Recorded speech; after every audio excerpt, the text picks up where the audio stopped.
Is the EU setting up a European army? It's a common claim that's thrown around both by critics of the EU and pro-European voices who want an ever closer union.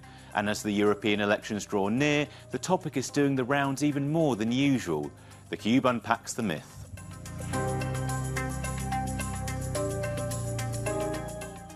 The idea that the EU has or is creating a pan-European army that will conscript citizens of member states is often used to attack the bloc's leadership and general direction. It's typically peddled by right-wing parties and Eurosceptics on social media to accuse the EU of stripping away member states' sovereignty. One of the best examples of this was during the Brexit debate, when Leave supporters whipped up fears of British citizens being drafted into an EU army. But long story short, no, there's no such thing as an EU army. As far as I know, and I consider myself relatively informed, there are no secret plans locked up in offices somewhere in Brussels with this type of plan. So I think you kind of hit the nail on the head with the word myth in this context and in this debate.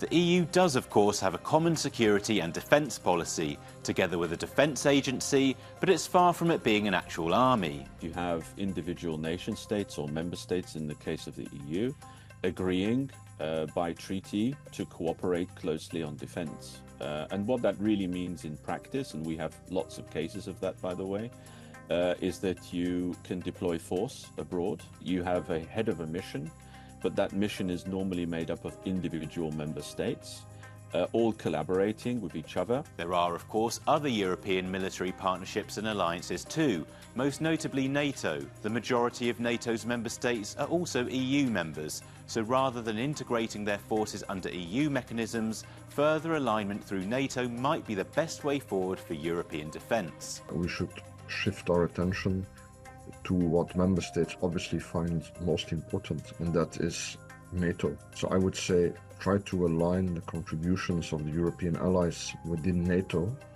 so that all European NATO allies together have a complete set of forces. And what they are lacking, well, there you can use the EU instruments to help the European NATO allies build that. Use the European Defence Fund to invest so that Europeans can build the air defence platforms that we don't have. You can read more on the myth of the EU army and the European elections on Euronews.com.